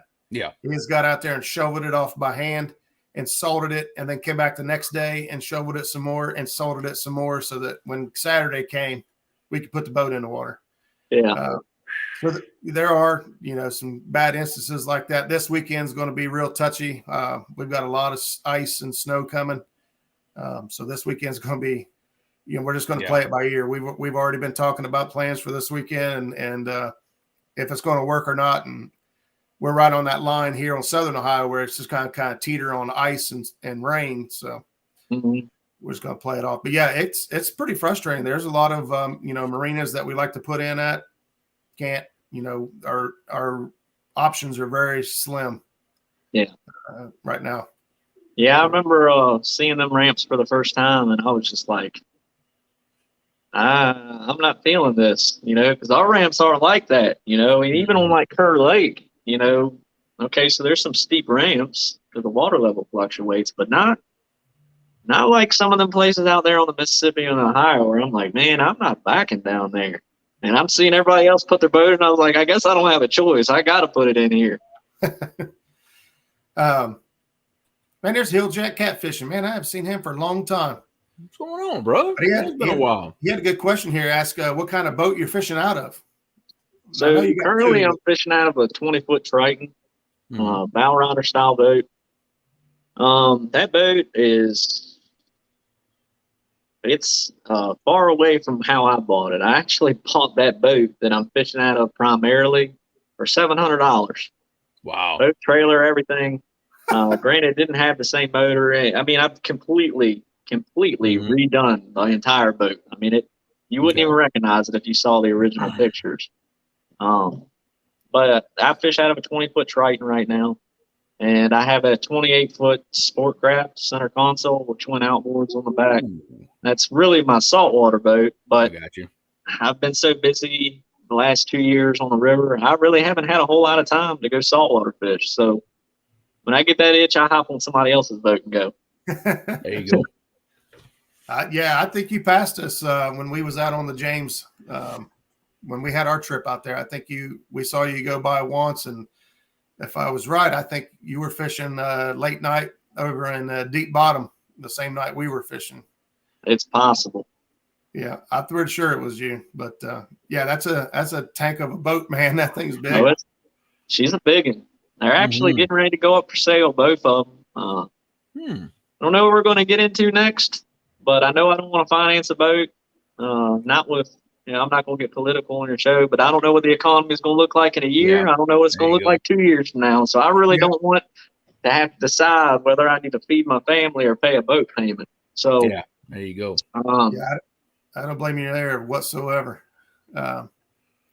Hey, if one of our moderators could drop Adam's link for us. I know Avid was dropping it pretty consistently there, but Avid may have stepped out. Boom, we got we were thinking the same thing. We do it all the time. Whiskers and Stripes, a new channel member. Thank you for subscribing or jumping in on the channel member. I was going to save this for a little bit later, but I'll do it now. We finally got some new stickers in. We got some that's fancy. Hologramic stickers in. All the I'll make sure to get those out. So all my channel members, I'll be trying to get a hold of you. But if you want to get a hold of me and give me your address, I'll be sending you guys out all some stickers.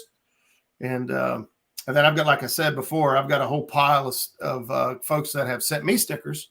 So if you see there, Adam, we got the Wall of Fame back here. This is I see you. A lot of YouTube. I need to get into some of that, man. I've been on the fence about that for a long time, and I've been thinking about getting some merch and stuff and put it together. Your logo is super sharp, man. I love it. Oh yeah, but, you look awesome on the sticker. Sending people home maybe after a guide trip with some stickers or some business cards and things like that. Yeah, make it available. I'm thinking about doing something like that. If you catch a PB or something, maybe you get a T-shirt or a hat. There you go. Yeah, you could set up a Teespring account, which is, in my opinion, the easiest way to do anything. Yeah. You basically come up with your design, you set it all up through them, and then when your customer orders an item, they print it, they make it, and they ship it, and they just send you a check for the profit. Wow. you set your prices and all that. And I know a lot of folks have done that. I've got a Teespring store set up. It's actually there and active, but I haven't really advertised it. So it might be something to think about. But yeah, I might, you get some stickers. Make sure we get one up here. Okay, I might have to get some stickers made. Better believe it. So yeah, we man, I truly enjoy the catfish community. Like you said earlier, you know, having the YouTube platform to share all this information. Man, I have grown so much in the few years that I've been, you know, chasing big catfish. You know, from everybody in the community, and then the just the love and support that we get from you know, the folks. It's 9:20 and we've still got 80 people been hanging out here and chat with us all night. And I mean, we were up to 90 there for a little while. Yeah. And well, we only got 72 thumbs up right now. We got to even that up a little bit. Y'all bump all that. If you get 100 likes, I'll throw in a secret bait spot or something. Secret bait spot. A secret tip. Somebody ask a question, something sacred, and I'll answer. There you go. There we go. He wants to see 100 thumbs up. It's jumping up now. Yeah. We're at 80. Here we go. We're at 80 and climbing. A lot of people fish that area. You know, you got some people's attention there. Yeah, absolutely. So yeah, I'm not sure if anybody got to drop that link for me or not. If not, or even if you have, if somebody wants to drop it again, and man, I thought I saw it buzz by in chat a second ago. Okay. Yeah, I'll be honest, man. When I saw your channel show up, it's what got my attention, and you know, I started watching and following. Of course, you know, we came out to the James, and that's typical for me. If I know I'm going to take a trip somewhere, boom, I start looking for YouTubers and especially if they're a guide. I mean, like you said, this is how you're paying the bills and feeding your family. You know, who takes it more serious than you? Exactly. And that's really kind of what got me into YouTube too, and I think it's everybody's back burner motivation at the end of the day that you could be a YouTube success story. You could make some money off of this. So for me, it was kind of like, it might take a little while, but this could be another stream of income that helps me provide for my family, you know? That's right. One will help support the other. Yeah, absolutely. And I really, you know, I got busy in the spring of this year and really kind of fell off the YouTube trend. I'm really making an excuse because what happened was, you know, the day that I didn't have to fish, it was like, man, I don't want to go to the river. Yeah. And then even if I do shoot a video, now I have to find a day to edit all this stuff in between my other trips. So it was just one of those things that honestly I got lazy. It wasn't that I didn't have time. You never not run out of time. It's just whether or not you want to do it or not. Yeah. And fell out of the loop all until about just recently. And I've kind of got the itch that, man, I really enjoy making videos and I need to get back into it because it makes me happy. It really does. I mean, it's a hobby. I really enjoy making these videos. So hopefully we send her to the moon this year. I don't know. We'll see what happens. Heck yeah. Awesome. You're over 1,000 subs, so that's going to help, you know, get you monetized. I don't know how much free time you get out there, but doing live fishing has been really successful for a lot of YouTubers. Oh yeah. I've seen that recently. You know, a lot of people are starting to get on the trend of live fishing. If you take, I'll be honest with you, this comment here was right on the money. Even if YouTube made it minor money, it's worth something. And to be completely honest with you, you know, it helps more than you think. You know, the channel memberships go a long way. You know, we get super chats at times that you know, puts back into the production. Or even if, you know, you're going fishing, you know better than any of us, you know, gas in the truck and gas in the boat and grabbing, you know, getting food and getting out there. It's an expensive trip. And, you know, every little bit that you can generate here by helping share, and then people appreciate that stuff. You know, it just kind of snowballs and just kind of builds. Yeah. But if you haven't taken the time to get your channel monetized yet, and there's just a few little things you got to go through the Google AdSense, you got to set it up. But once you get it set up, I see some of these other YouTubers that are, successful like yourself go out there and sky's the limit. I mean, I've seen super chats just blow up. You're a very relatable guy. Your stuff and you catch fish. I was like perfect, it's the perfect storm for, I could tell you right now, if you was live fishing, all 76 people that are in here now would be watching. I promise you. I've kind of thought about it, you would think that I got more friends than I do, being a fishing guy. I don't have a whole lot of friends, to be honest with you. Like people that I have a lot of friends, a lot of acquaintances, but friends. Yeah. And they got day-to-day lives too, and it's fine. It's hard to find people to go as hard as I do, but something like that, I don't know much about it, but I feel like it would be a little bit easier for me if I had somebody else to bounce off of, and interact with. Well, so maybe, I don't know, maybe I can get up with some of these guys at YouTube around here, and maybe we can do something. Let me show you something like this. Whoops, I don't want to be the one. But so here's something that a lot of us do now is, so let's say you're out on the water, you're fishing. I could be here at home, or Jeremy here could be at his house, and we could be reading this chat for you and saying, hey, Brian B wants to know what bait you're using today. And you don't have to focus so much on the screen and pay attention. You could just be listening. Some guys put earbuds in and converse that way. So there's a lot of different ways to go about doing it. And, I'm not a pro, but if you have questions and I'd be more than happy to help you out. Dan with Green Machine, I imagine you guys got to know each other down there somehow, maybe not. But Dan is probably one of the smartest guys I know when it comes to all this stuff. He's created some of the most extensive documentation and spreadsheets that are interactive that help teach, flow charts, tide, how to read the tides and things like that. He's very good. And if you guys aren't already, friends or whatever, I can connect the link there for you. But just something to think about, if this is your stream of income, there's an opportunity there. Like you said, the YouTube side, there's lots of people that would love and just dive in on that type of information.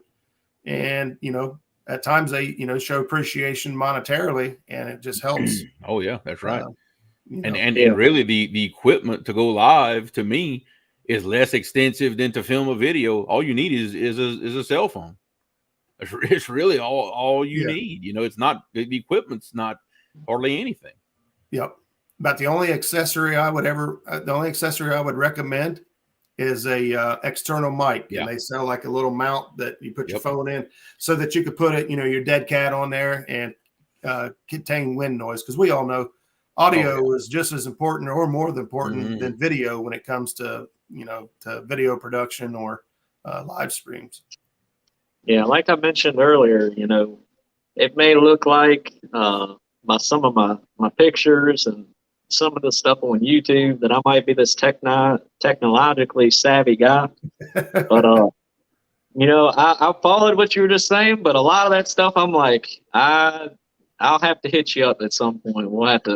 I'll have to get some tips from you because I don't know anything about it. Yeah, that's all right. That's one of the other reasons that I haven't done it either. I'm like, what if I do something wrong and I'm sitting there talking to myself for 45 minutes and ain't nobody even listening? I guarantee you go live, they're gonna be people listening. Oh yeah. But just like here, when you're live, you gotta kind of hold your tongue. We all know that when you get out on a boat and things don't go quite right or things come out. And I've been known to cuss like a sailor before. I do a really good job. I think I do anyway on YouTube of cutting that stuff out. Every now and again, I'm not proud of it, but every now and again, I enjoy a cigarette. But you'll never see a cigarette on my channel. You'll never see any beer drinking or anything or any derogatory. You might see something slip of something that's like really in action. And I just can't cut it out. Right. Yeah. But you won't just see me out there just dropping the F-bomb and all this stuff. I don't like it. I don't think it looks classy, and it doesn't doesn't help anybody. It No. really kind of brings a negative tone Yep. to your image and what's going on anyway, because, you know, you might have somebody that ain't got nothing to do, that has nothing to do with catfishing. And they might, you know, say, today I'm going to click on this video because it looks interesting. If you're dropping all kinds of obscenities and it's trash, you know, you're only fitting into the stereotype that a lot of people have had over the years that we're breaking away from right now. That, right. You know, we're just a bunch of crazy rednecks, you know what I mean? Yeah. Hooping and hollering. Yeah. And you'd be surprised how many kids watch this stuff, or yeah. people watch it with their kids. People, I mean, we've had people to tell us that they're playing some of this stuff in bait shops with customers walking in and out, watching us fish, let's say for live tournaments and stuff. It's crazy. The audience is out there. That was really probably the most shock, because I don't have a huge following, you know. So the most shocking thing for me is when someone comes up to me, sees me at a tournament, sees me anywhere, a tackle shop, sees me out, and they're like, "Hey, my kid watches you on YouTube." And I'm thinking to myself, like, dude, I'm at Walmart. It's 9 o'clock at night. You know what I mean? It's like I said, I don't have a huge following. You know, so for me, it kind of takes me aback. I'm like, kids are watching this, you know? Oh yeah, I would have never thought that, you know. Yeah, it's crazy. It's you know what people see and what their perception is, and you know how you portray yourself. You know, most of us are all on a very same page as you are. Cuss like well, you are a sailor, so there's there you go. You are. You know, it goes hand in hand. Yeah. But yeah, I mean, you know, we all have on-screen personalities, and well, me really, it's the only off-screen difference is a little more profanity, I guess. There you go. Yeah, it's about the only difference. Outside of that, what you see is what you get. And, and so we like to keep it that way. So, Adam, how do people get a hold of you? Let's say they want to book a trip, and then they're excited now. They're like, man, this guy has got it figured out. I've got to get on the boat with this guy. To get in contact with us, you can give us a call, shoot us an email. I don't know if there's a way to put that stuff down in the comments below. I could. One of the big things is what makes it a lot easier, you know, because the YouTube thing, we're trying to pump up videos and plug that stuff into those videos. But for the most part, you might get 2 videos a week, but you're only going to get 1 video a week. The best way to really keep in touch with what's going on is follow the business page on Facebook. Just about every day I'm posting something. Not every day, but every other day, somewhere along the lines, you're going to see a post of something that we're doing, something we got going on, availabilities, how to get in touch with us.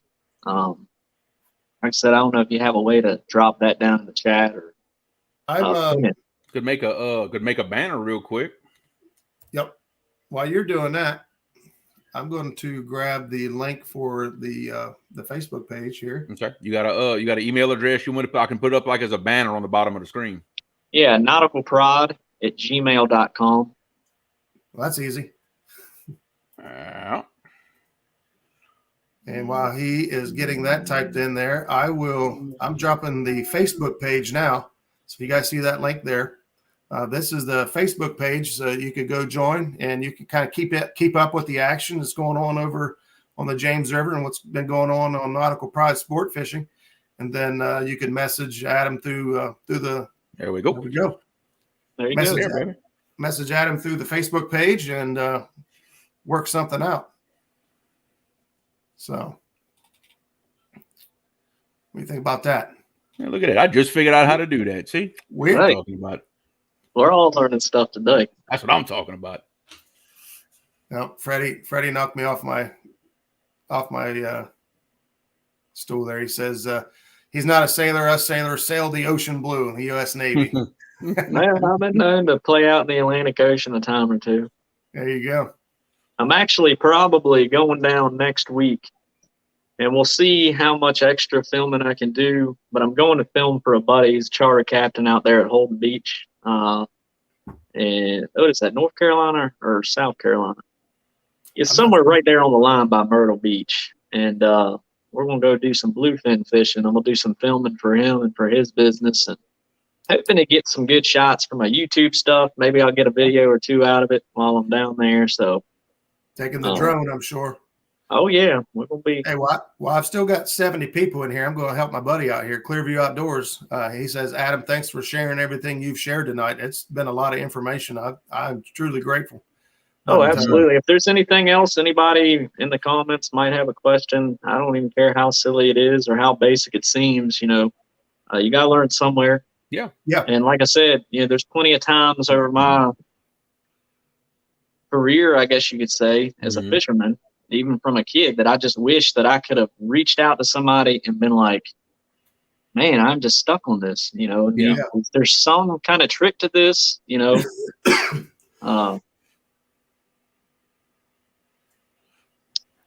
Yeah, it's I forgot what I was saying. I was reading, I got another message. I was reading messages while I was trying to talk.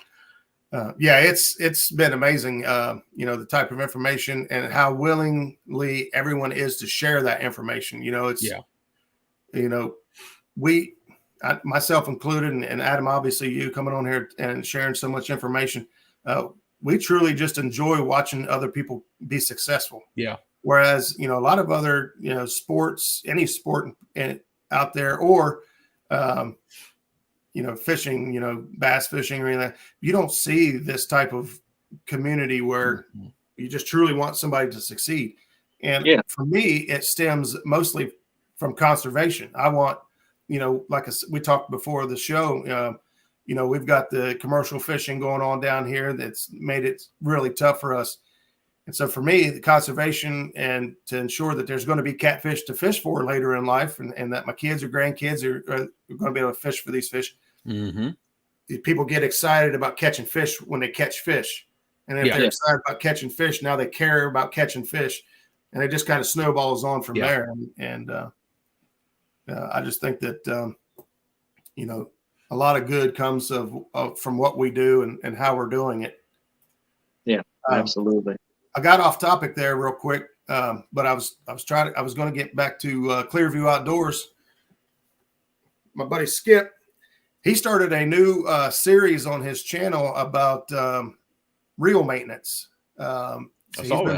He's been breaking down some Abu 6500s right now, going through and just kind of showing the breakdown of it and how to service your own reels without sending them out and getting them taken care of. So if anybody could drop, he could do a video on a Shimano Dakota, I'd appreciate it. He might. He's willing to take on my my pin reels and some reels for Zach as well. So it just they're a very tough reel to tear down. I've never attempted it.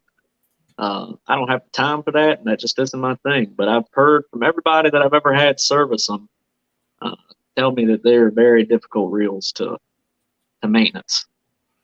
All right, I seen that I missed a question. Freddie reminded me that I missed a question. Adam, I am coming to the James Thursday through Sunday bank fishing. What should I use this time of year? Gizzard shad. 100% gizzard shad. Right now, you know, depending on where, you know, you're going to be fishing, you know, most of the bait is in certain areas. You know, they might make a small transition. They might move up a little shallow or, you know, XYZ. But for the most part, those gizzard shad are staged in one particular area of the river. You know, not one area, but you know what I mean? Those same situations, you're going to find them in the same place. And those fish this time of the year, they get down there and they just feed on them gizzard shad so hard. I'm not saying that they won't eat a skipjack, not saying that they won't eat a hickory shad, they won't eat a crappie, because they will. But that is primarily what these fish are eating right now. That's just what's most readily available to 90% of the population. On one end of the river, we got shad kill going on. On the other end of the river, there's not a shad kill going on. You know, that tells you just how dynamic this river is. So one thing is, you know, just depending on where you're going to be on the river, just have patience. Because if you are on the upper end, it's not that it can't happen. There's a lot of big fish up there. They don't all go down river. But you're going to have some patience. That water's really cold up there right now. So Freddie, first of all, thanks Bobcat for the super chat, $5. Excellent show, guys. He said share it with Creole. So, but Freddie, if you could tell us what area you're fishing, he said it'll be around Richmond. Around Richmond, I would suggest, and I'll say this, this is open information. I'm not going to tell you any lies. This is about as real as it comes. So right now, that river water from the water coming from the mountains is very cold. The water temperature up there is probably about 37 degrees on average, 38 degrees, maybe if you're lucky, which means you're probably not going to find, the thing about upriver in the Richmond areas, there's no shallow flats. You know what I mean? There's just channel. So those fish up there are going to congregate to those deeper sections. I don't know if you have navionics, but make sure you go in there and there's walkways all the way through Richmond. Mm-hmm. Kind of look on your navionics where those deeper little pools are. And it might only be a 2-foot difference, and this little section right here is probably going to be deeper. Those fish are going to stage in that stuff right now because they're just trying to survive up there. Mm-hmm. Like I said, they don't all go downriver. That's not Right. how it works. You know what I mean? There's fish that have homes, and they move a lot in the spring and the fall, but they don't move that much. You know what I mean? Where they just completely evacuate a certain area of the river. The bad thing about that is you're going to fish up in Richmond. You're going to be fishing deep. A lot of times those fish in that deep water, they're not always active. So you're going to have to be patient with them. But if you sit up there and you find you a nice little pocket, like I said, there's plenty of accessible areas up there by Ancaros where you can find these little deeper pools. You sit in there long enough, I promise you, you're going to catch a good one. There you have it. I'm not. Stan said they're going to be fishing towards the power lines, which I'm not familiar with what that means. But he said they got 15 people fishing from the bank. Wow! Holy cow! You mean by the power lines? I'm assuming. Yeah, by the power lines. You mean it? Oh, okay, by the power lines. Well, to be honest with you, I mean that little dock out there, you can catch some really good fish in the power lines, and unfortunately, that section of the river hasn't been as good as it has been since they've started shocking there. Which, granted, this time of the year they don't shock, but for whatever reason, and I can't describe it, that's one thing that's completely stumped me. That shocking stuff really, really just messes with them fish, and they might even be in that area, but they just aren't. It's the weirdest thing I've ever experienced. But the power lines can be really great. It used to be one of the top places on the river. I mean, it is such a variety of stuff to fish there. I mean, it can hold fish literally year round. That's one of those places that you can go there year round, and it doesn't matter what time of the year it is, what time of day or night. Somewhere in there you can fish and you can target those fish and you can catch fish. And there's also a lot of pressure on that area, and it's just not as good as it used to be. And you would think the pressure isn't that big of a deal. And this kind of goes back to the thing that catfish aren't smart, but they're not dumb. I really truthfully believe there's a way that these fish communicate. I don't know how they do it, but I think after a while they figure out, hey, look, we need to get the heck out of here because this ain't right. These guys are snatching us up and taking all kinds of pictures with us and talking to us. And I don't know how they do it, but I believe there's some kind of communication there because I've seen it firsthand, areas that are just great. And then fish will still be there, but they're just not active. And it doesn't matter what you do; they're just not active. I've often wondered about that, what a conversation would look like from a catfish I released. And he said, I don't know what happened. I just started getting pulled towards the light, and turns out God is this chubby guy, and he just looked at me and he said, "It's just not your time. It's not yet your time. It's not your time yet," and he just let me go. And like I said, we obviously know that they don't have the ability to process that kind of stuff, but I do feel like there's just something there that they just know when to do certain things, and pressure plays a big factor in fish activity. That is always a major conversation piece is the barometer, and if it's the up or if it's the down or is it the steady, that equals a good bite. And What have you Well, I found? meant more so fishing pressure as Oh, far pressure. as Oh, okay, I got you. like recreation. angler You know what I pressure. mean?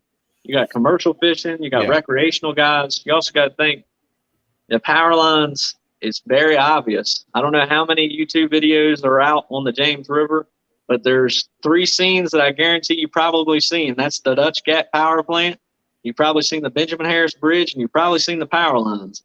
You know, it's a very common area. There's a boat ramp right there. You got Jordan Point. You got Hopewell. They're all within 10 minutes of that area. So it's just extremely a fishing pressured area that just, when they're in there, it's really good. But it's just not as good as it used to be since we've had more pressure on the river, since catfishing has exploded. And I'm not complaining because the growth is good. But you do have to look at the other side of the growth as well. More people fishing, more fish are going to be caught. There's going to be more pressure on the fishery. And that does play a big, I'm a 100% believer. Fishing pressure will affect the fish over time. Mm-hmm. Yeah. They may not stay in that one spot nearly as long. They may move around more. They may, you know. Yeah. I can completely understand that and see it. Freddie says chat's flying. Yeah, we've still got almost 70 people in the house hanging out and talking. I seen that message there, Freddie. That's awesome, man. So Freddie and him and his wife are heading up there for their 23rd wedding anniversary, and they're going fishing. That's wow. That's when you got a good woman. Yeah. And now 12 other people have joined in and wanted to come down and see him and fish with them, and that's awesome. My trip out there to the James was awesome. I got to fish with 2 stands and stand 3, and Dan from Green Machines. I got to fish with daggone it, he just slipped my mind. He's a beast too in the kayak. Ryan Bortz, there we go. Fish with Ryan Bortz and those guys, and it was just a good time. We stayed pretty much deep bottom area. We did end up going down to Hopewell at one point. We went down there and fished past the bridge there. We checked out that really deep water on that bend. We marked fish on the sides of it, but we couldn't get a bite. But that was kind of the theme of the days we were out there. It was just tough. And deep bottom is actually where I cut my teeth. I grew up about 5 minutes from there, so that was my home ramp right there. When I was first getting my start, when I was about 16 years old, with my own boat, I'd get off of work, and that's where I was putting in it. That's where I was fishing. I had a lot of memories in that old loop right there. Hey, Whitey Fries, thanks for stopping by. That's an old buddy of mine from work. Ran into each other not too long ago, so I'm glad you can make it in.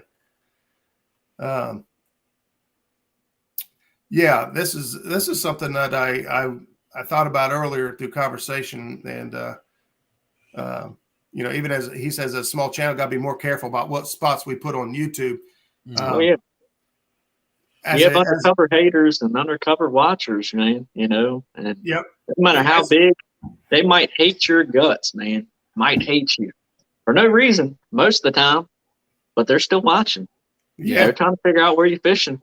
They're going to, Yep, stands. Yeah, I remembered Ryan. I forgot about Haz. We had Haz down there too. Got to fish with Haz Life, and we actually all went out to lunch together there on one trip. But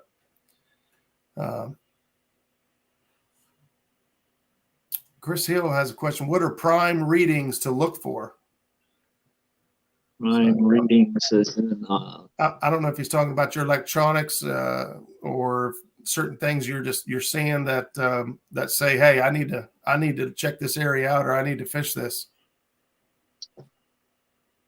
I'll say that there are certain times that I'll fish bait, but 75% of the time, 75 is a good percentage, I'm looking for individual fish. I'm setting up on this fish specifically. This is what I'm targeting.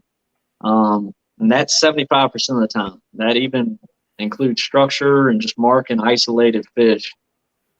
The thing is in shallow water, you just kind of got to know how these fish stage in order to mark those fish on the side imaging.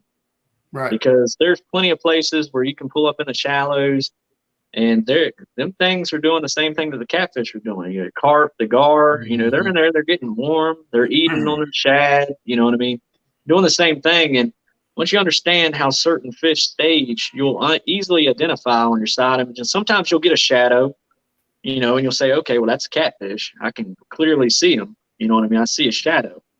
But catfish, you're not going to see 10,000 of them. You know, it's just not how they work. Not on the side image, not in those situations. Maybe out there in the channel when they're working bait, but that's totally different. Yeah. You know, but side imaging is one of those things that we're going to be here another 2 hours talking about it. I mean, it's Yeah. it's a very, very dynamic thing. But as far as like 2D and down imaging, and I actually just did a video on this today, and this was just about bait. And I'm going to do a follow-up looking for specifically big fish. Because I've had people, and these are people that are even considered by people in the industry that are skilled anglers, that are good at what they do, and come down here and they'll be like, man, I'm struggling, blah, blah, blah. And I'm like, you're not seeing the fish? And they're like, man, I'm just seeing so many fish, I don't even know what I'm looking at anymore, you know? And the big thing that I always tell people is the size of the arch means absolutely nothing when I'm looking at my depth finder. Size of the arch can change whether I'm going a mile an hour or I'm going 5 miles an hour. Size means nothing. What I'm looking for is the density and the color return. Yeah. So what we know about catfish is they're soft. And on really big catfish, they have a really big head. That is about the only thing that's hard on their entire body. So when we're talking about 2D sonar, and we'll start with that, your harder returns, typically, depending on what pallet you're on, is going to be yellow. All right. So on a really, really big fish, and there might be a billion other fish around, small blue cats, bait, whatever.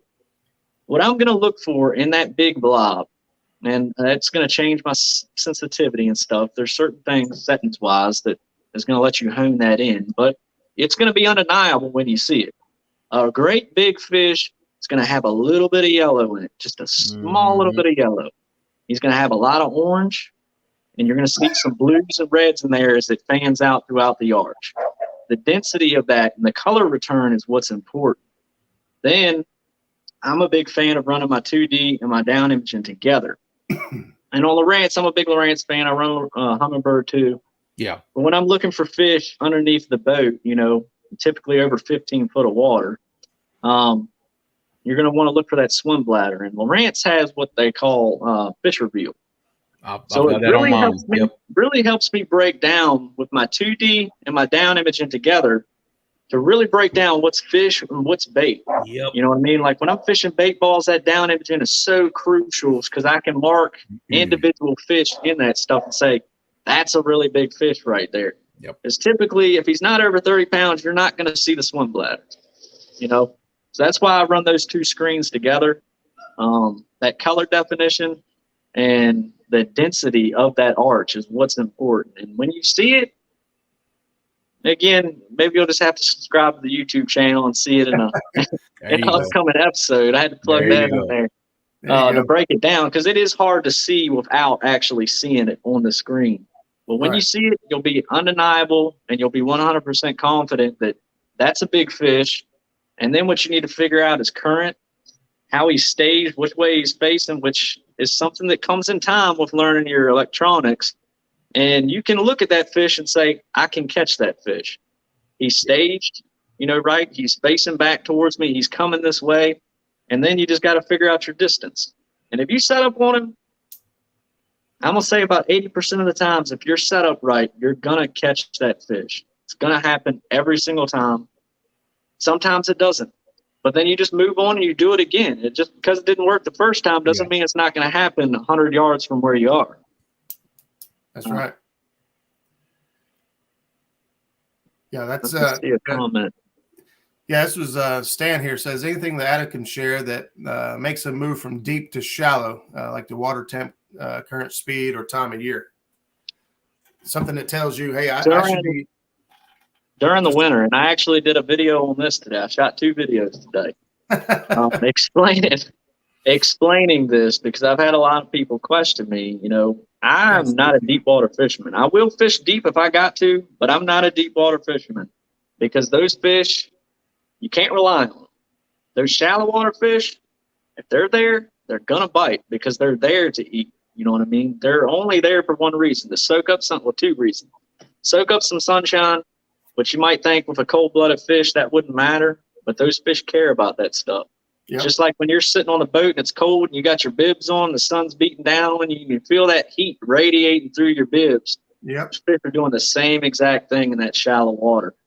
And you won't have every single fish do that, you know, but you're typically 30-pound fish and up are going to come up out of that deep water. They're going to soak in that sun. They're going to eat. They're going to be chasing bait, because you got to think, below 30 pounds, those fish ain't chasing gizzard shad anyway. Yeah. You know what I mean? They aren't mature enough. They're just eating whatever they can eat. You know, they're not saying they won't eat a gizzard shad, because they will, but that's not what they're primarily targeting, because they haven't reached that apex level yet.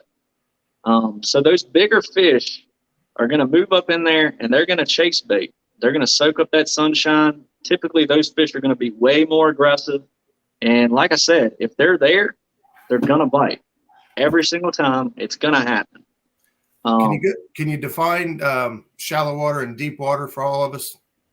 Less than 10 foot of water, shallow to me. And I won't even second guess 2 foot of water. I've had fish that I've literally seen those fish swim to the bait and attack it. Today, I wish I could have got it on film. I actually had a fish breach, hit my bait and breached before I even saw the line or the rod move. Wow. I saw him breach. I heard the splash, and I said, that fish is on. He said, which one? That one right there. And the rod went down. That is awesome. Wow. I couldn't imagine that. Now, see, that's a big swing from like what most of the guests we've had on the show, you know, first thing they say is deep water. Yeah. I'll go to if I'm going to a new area, I look for the deepest water there is. I'll start there and I'll work my way out. And it's there's nothing wrong with deep water. There's nothing wrong with it at all. You're going to go to deep water, and I can guarantee you this time of the year, you're going to see fish. You're going to see bait. There's going to be all kinds of stuff in that deep water. Every single time. There's going to be fish there at all times. But if those fish aren't feeding, you're going to waste a whole lot of time sitting there waiting on those fish. Yeah. Versus going up in the shallows, and if they're there, like I said, they're going to eat. And there's certain times that it's not going to work out. Like today, it's a nice sunny bluebird day. That sun is penetrating down on that mud flat. It's penetrating down on that timber. It's penetrating down on that rock, and that stuff is going to hold temperature. Those shallows are going to warm up a lot quicker than 30 foot of water. You know what I mean? Because it has something to reflect back off of. Yeah. You know what I mean? Yeah. And they kind of act as a radiator. Those fish know that. They're not, how they do it, I don't know. Yeah, but they're not dumb. You know what I mean? They know. That's their instincts. You know what I mean? It's just built into them. Dan said he's going to be doing exactly that tomorrow afternoon. Now, Dan of the Green Machine, he does a live on the water Wednesdays. He goes fishing live every Wednesday. And that's what he said he's going to be doing tomorrow, targeting shallow water. A shallow water bite can be, there is a time and place. Like wintertime, it's a big thing. But typically in the summertime, it's on lakes, it's different because you're dealing with a thermocline. But on the river, there's not any oxygen there. You know, shallow water is the last thing really on my mind, unless it's nighttime. And I just happen to ride up. You typically won't see me fish anything less than 15 foot of water in the summer. Not saying there won't be a fish up there cruising in the river. It's just not common. You know what I mean? It's not high percentage. It's not a high percentage that you're going to catch them. And that's really what I've kind of had to learn doing this for a living is, okay, you might be able to swing for the fences and catch one very large fish, but you can also swing for the fence and miss. Yeah. You know what I mean? I got to put myself in the best position to catch as many fish as I can. And where there's one, there's going to be more. You know what I mean? So I try to put myself in the right position for those moments to happen. Yeah. You know, and Right. there are certain things that it may work, but it's not likely to work.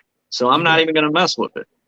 You got to target the high probability, Yeah. You might be able to, I'm going to assume, just like you talked, the story you told earlier when the clients decided not to go out for the day, you'll take more chances and swing for the fences on days when you're fun fishing or just out with somebody and just out I'm there. going to shoot a video like, hey, you know what? Let's just see how big a fish we can catch today. But even then, at this day and age, I've just programmed my mind to think like that I need, you know what I mean? I need a couple of fish to hit the deck, and I got to do whatever I got to do to make that happen. It's just like tournaments, and I go back to that a lot of times. I got to have 2 big bites. I tell people all the time, if this was a tournament today, we'd be sitting real pretty. Or I tell them sometimes, if this was a tournament today, we'd be in real big trouble. Yeah. And I try to fish. When I go out there, I try to fish every day like there's $50,000 on the line. I don't care if I'm by myself or I got people on the boat. It doesn't matter. The motivation doesn't change whether there's money involved or not. Yeah. But in my mind, I just put that in my mind that's just what I got to do. There's $50,000 on the line today. What am I going to do to catch the fish? Yeah, the fish got to hit the deck. The means don't matter. Put the fish on the deck.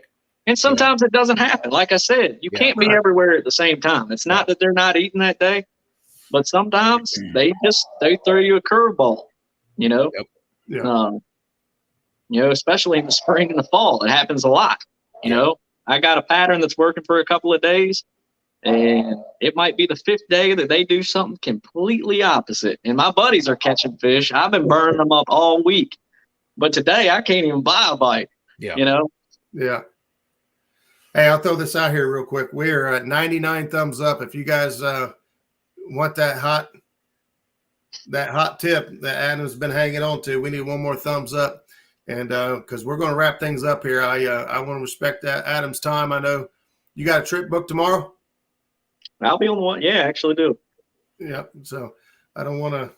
There it is. We have 100 thumbs up, Adam. I heard up and I logged in. I did it. 100 thumbs up. we got 104 now. There you go. So, well, I give you a bait tip on both sides of the river. I guess bait and a fishing tip. All right. One area that it doesn't matter what time of the year you're going to catch bait. It doesn't matter what time of the year you're going to catch fish. And I'll start on the upper end. Hopewell Marina. There's a nice warm water discharge, and this used to be secret a long time ago. It was real hush hush. You know what I mean? Nobody would ever talk about this kind of stuff. We heard about it. Now it's not like that, but they have a paper mill right there, and there's a little ditch that comes out of there. And on a real cold day, you'll see that steam coming off there. Most people don't catch it, but those that talk about it do. And you got to kind of be careful going across there because it is shallow. Right. When you take your time over there on high tide, and you won't have a problem in the world catching bait, you can come right back off of that flat, and I guarantee somewhere in that channel right there in Hopewell, you're going to catch a fish. You're probably going to catch a good one if you bounce around there enough. In the lower end, the Chickahominy, or the confluence of the Chickahominy and the James River meet. You could fish there year-round. Doesn't matter. Fish there year-round, and you're going to catch bait every single day right there, and you'll catch fish there somewhere in there. Yeah. Again, you got to look at your depth finder. They might be on the left side of the river today. They might be on the right side of the river the next day. But somewhere in there, you're going to catch them. Stan says, shh, don't mention the ditch.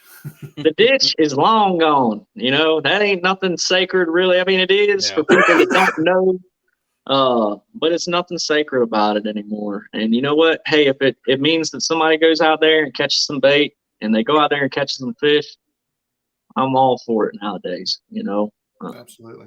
Back in the day, you might have had a different attitude. I might have had a different attitude about it, but that's not what I'm about anymore. I'm about helping people. I want to see people succeed. There's too much negativity and hate. Yeah. You know, people that won't give you a leg up. You know, at the end of the day, they're not trying to steal your old lady, man. They're just trying to catch some fish. You know, Yeah. and it's not that big of a deal. So that's a great attitude to have, and you know, Yeah. very fortunate that the most of the catfish community feels that exact same way. Now, you know, just like anything else, you'll have exceptions, but Yeah. the majority of it is ditches only cave for ditch pickles. Yeah, the Chickahominy, I believe the Zach and Skip fished that when they made their trip up there, and I don't remember what the weekend was, but they said the boat traffic was insane. If it it's must the have been right, in the summer. yeah, it was. It was the summertime. You have right adjacent to the Chickahominy, there's this big party beach right there. Mm. And I mean, they have the same thing upriver too, but down there, I mean, it's just as wide open and it's twice as big. And it don't seem like it don't matter how big the river is, they still seem like they got to drive right by you. Mm-hmm. I don't understand it. I mean, that river down there is 3 miles wide, you know, and it doesn't matter. Somebody's going to find a way that they have to drive beside you. So, yeah, he confirmed that that's where they were at. I think they said the bait was easy. Matter of fact, I believe he said they were throwing a cast net and they kept catching largemouth bass, and there was a tournament going on. Wow. oh yeah, He said the largemouth bass was ridiculous. that dock light right there at the Chickahominy Riverfront Park during the summertime. I can't tell you how many 5-6 pound bass after the trip I'll take, because at that time of the year we do a lot of perch fishing as well. Yeah. And I'll take out one of them little grub worms and I'll flick it in that dock light and hook up on one of them fish and pass the rod to the kid and be like, here's one to send you off. And There you I go. mean, it's like clockwork because they have so many bass tournaments there. They know a lot of them don't even leave the dock. You know what I mean? I mean, They it'll just be stay 10, right there. 15, 20 of them. I mean, big old bass in there. No kidding. Huh. Stan said that's why most of us started YouTube channels, to help newer people catch more fish and learn more about catfishing. And that's 100% why I started YouTube. It was actually Skip Clearview Outdoors in here that, you know, he was kind of new to it, and he hooked up with me, and we got out and spent some time on the water, and I taught him some stuff. And he's like, man, you're pretty good at talking, which I talk a lot.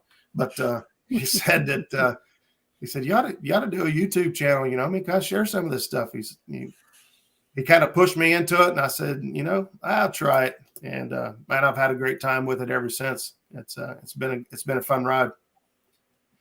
But well, Adam, listen, man, we've over 2 hours, man. I can't believe it's 2 hours already. An awesome show. Yeah, man. I don't feel like you get me talking about fishing, man. And, hey, that's how we are, man. There's times you're among good company right there. I promise you. Yeah, we could do this all night long. But man, I really do appreciate you coming on the show, man. I already look forward to having you back sometime. We can, yeah, man. Just let me know anytime. Catch back up in the spring or summer and see how things have been going for you. And again, like you said, like we talked earlier, if you need help or ideas on this stuff, I'll share whatever I can with you. And Creole, he's great at it too. And there's a whole list of people here in chat that are super resources. So, you know, don't hesitate to shoot me a message and or just send me fish pictures. I don't care. There you go. We just if it has to do with fishing, we want to be all about it. Yeah. But we'll wrap this thing up, man. It's been a fantastic show, Adam. I appreciate you spending time with us.